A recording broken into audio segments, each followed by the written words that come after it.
I'd like to recognize the Salem News and WRN here this evening. And we'll start around the room with questions and answers. As we go along, please give your name.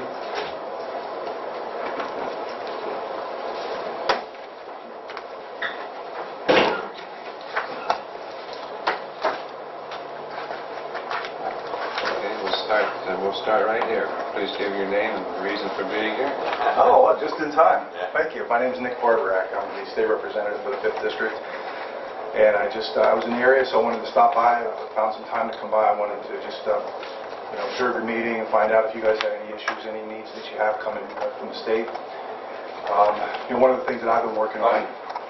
I'm sorry? Money, and we're working on that. But I know you guys have been really socked with significant cuts to your local government fund, and it hasn't been any easier for you to pass levies with some of the changes that were made last year. We're continuing to fight back on some of those things. I know one of the big challenges that you face, as all the communities in our area do, is with the spread of illegal drugs, and particularly heroin. And it's something that's been tearing our communities apart. There have been efforts in Columbus to try to help address that issue on the front, particularly with addiction and making available treatment to people who need it and want it. But I think there's another front that we're missing the boat on, and that's the enforcement front, because we have right now the ability for people to come in and sell substantial quantities of heroin, and if they don't have a prior felony conviction, they cannot go to prison in the state of Ohio because of a bill that was passed in the last General Assembly. I've been fighting to try to get that changed. We've got a lot of bipartisan support to move that issue forward, and also some measures to empower your law enforcement agencies so that they can continue to combat this in a responsible and efficient manner. Those are the kind of things we're fighting for, because I know that it's very difficult to engage in economic development and to help promote jobs if we can't find workers to pass a drug test, or if we have the levels of crime that we've seen as a result of this drug problem. As you know, virtually 90% of all the crime that's committed in the county is a result of the drug trade. And if we're not combating that on the supply end of it, then we're missing a big opportunity to try to engage in economic development for the county. So those are some of the things that I'm working on. But I'm anxious to hear from you and whether there's anything that we can do to assist the townships, Perry Township in particular. If you have particular needs, I want to hear from you and certainly hear your input on those issues. So, anytime I have an open door policy, you can always reach me, contact me, let me know what's on your mind, and if there's anything that I can do for you, I'm happy to hear from you. Appreciate that. Thank you. Thank you. Okay. Chief? I had a couple things, actually.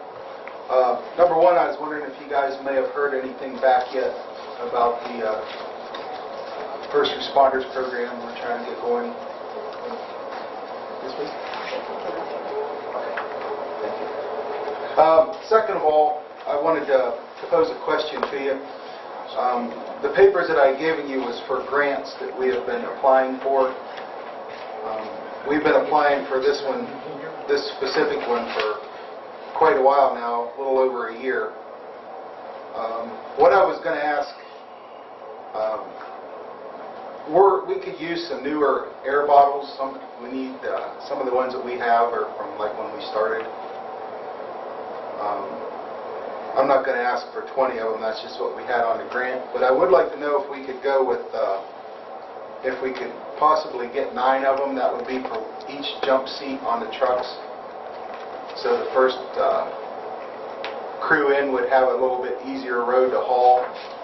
What I've done was I brought one of these carbon fiber tanks for you guys to look at.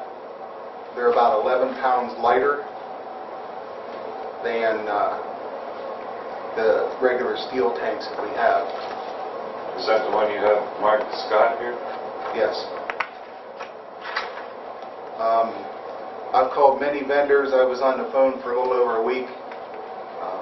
This is the best price we could find on them. 9 of them come out to $6,570. What was that? 9,000 what? 6,000. 65, 70. 65, 70.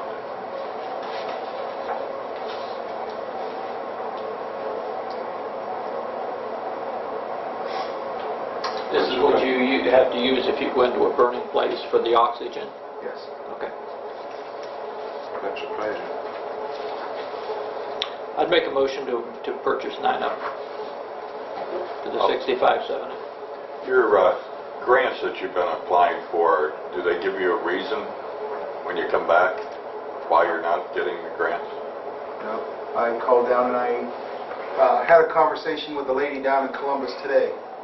And I asked her, I said, do you think there's something we're doing wrong? Could you maybe give me some pointers?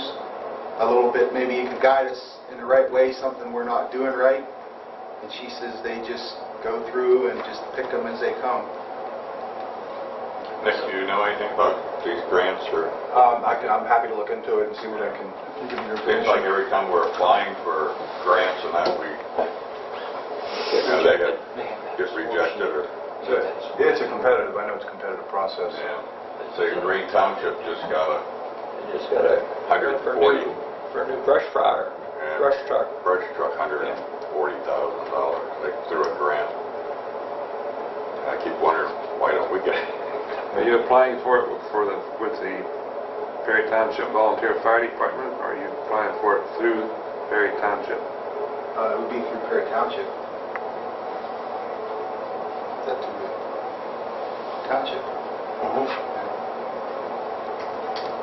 Look me up there. I think that you probably have to go through Perry Township Volunteer Fire Department. We've ran them both ways. Okay. But we just didn't want to get into a conflict where we filed one grant, like the AFG grant under one, and then filed the AFG grant again under the other. We didn't want to get into that conflict in case we... Like our mail is. Like our mail is. Have we got any grants approved in the last 3 years that you filed for? I guess The that's last the one we got, I think, was under Kevin. Okay, and do you know how that was applied for? Was it the township or was it the volunteer fire The department? equipment grant with the state of Ohio, it was under the township. That went under the township. Okay, it's been moved. We purchase. I hear a second. I'll second. Okay, motion carried. Anything else, Bruce? No, sir, thank you very much. Have you got to working on getting those petitions or legal notices signed and put your dry hydrants in? Yes, I turned that in to Eric last week. I put it on his desk. I left a note with him to give me a call, and he'd be available to go out there and start on that. Has he responded to you? I haven't heard from him yet. I just assumed he was busy. The dry hydrants out on Country Club Lane? Yes. Sir? My name is Dale Caldwell. I just moved here and I'm on North Ohio Boulevard. I just wanted to know who I would get in contact with about putting a garage up, a variance, or... Gentleman right here. Is there a copy of the zoning regulations anywhere? Does that live anywhere that we can, okay, is that the only copy? They're very few and far between. I have actually just one book left.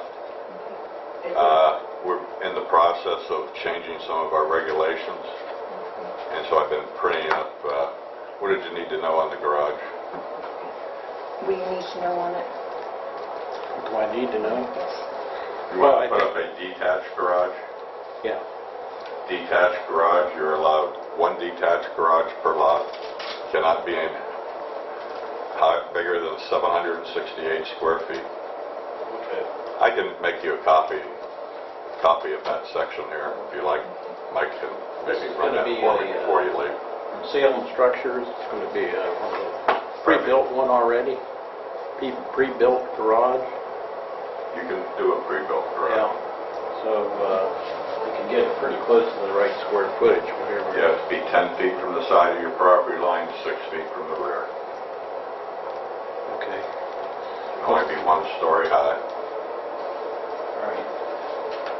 I think there's some kind of a easement on the property because there's like a carport there. I think you looked into it, and I don't know for sure. on the neighbors, I guess it's built right on the property line. carport. I'm going to have to tear that down anyhow. It's on your property? It's just hearsay, we don't know for sure. Yeah. Okay. I'll be glad to make you a copy of those regulations and give them to you. Okay. Mr. Spack, anything for the meeting?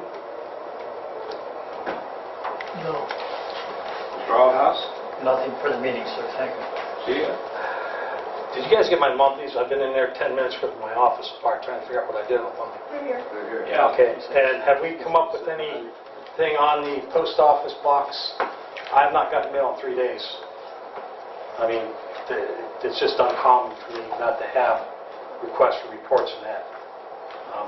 Thursday I got very little, and I checked in today and no mail. I went to the post office and talked to 2 people at the counter, and one of the persons at the counter was the person that sorted the mail. And apparently the postmaster said that the only way they're going to sort that mail is whatever it says on the P.O. box. If it says P.O. Box 669, which I'm assuming is yours, it's going to go to 669, even if it says Police Department. No matter how, it's only going to be sorted the way the box is. So anything that says P.O. Box 112 is going to come to Perry Township, which is where yours is coming, or supposed to come. Anything that goes to 669 is going to go to their box.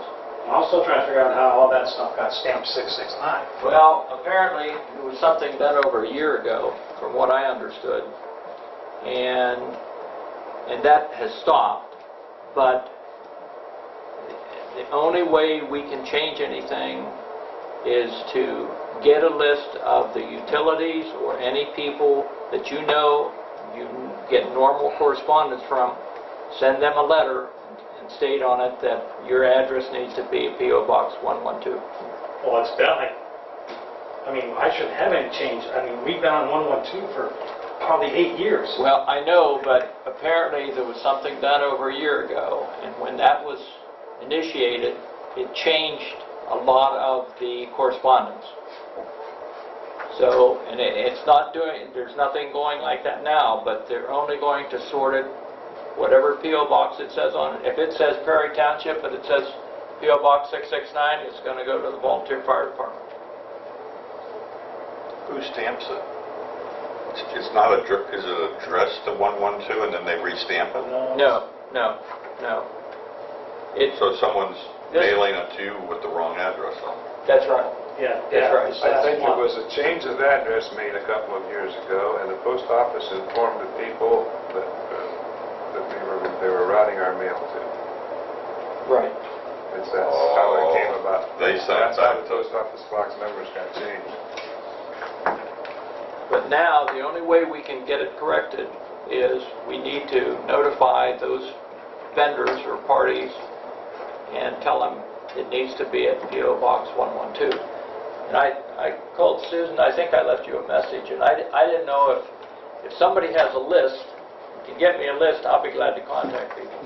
But I know we have to contact those people direct and have them change that address. Have you got any mail? Have you picked up your mail today? Yep. We have anything for... The only thing I got, I think a week ago, was a Gulls magazine, and I slid it under his door. That's the only thing.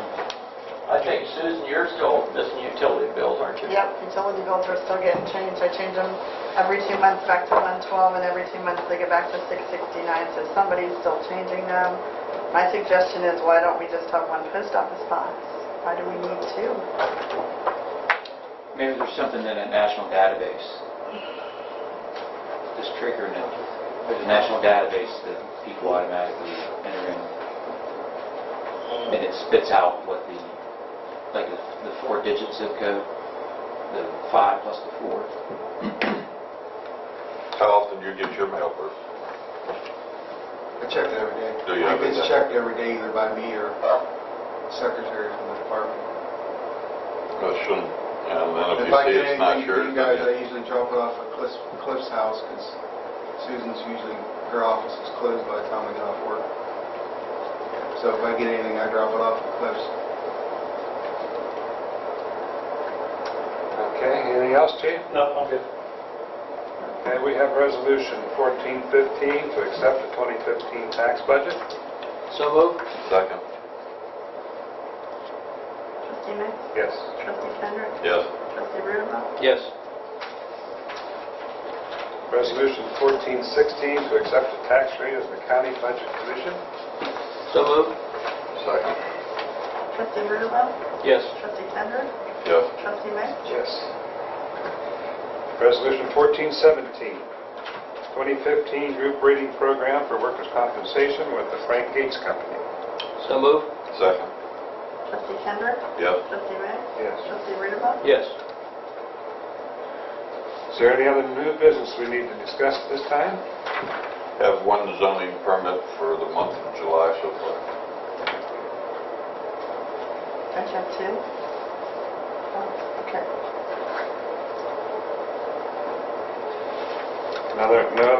Other new business, we've got old business to sign the agreement with the City Board of Education for the turnarounds for Depot Road. Not Depot. Elbron Andrews. Road Department, man, my goodness. That's Elberon and Andrews. Andrew.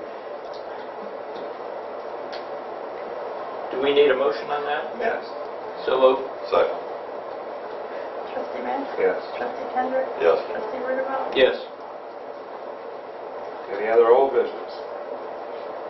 Approval of the minutes and the financial statements, 6/23/14.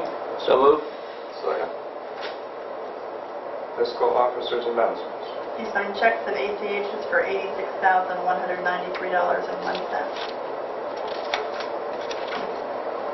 Okay.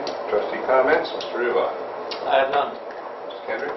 Only thing I have is we're doing microsurfacing, started today. They had to stop because of the weather. They're on Brookview Manor. They're going to be doing Highland East and Highland West, 11th Street. So residents beware. Should be there hopefully just another day and a half, depending on the weather. Well, I spoke to the one guy today, and he said that this takes about a half an hour to 45 minutes, and they'll be able to drive on it. All right. Yeah. So they're not going to be inconvenienced too terribly long. Nothing more to come before this meeting. We're adjourned.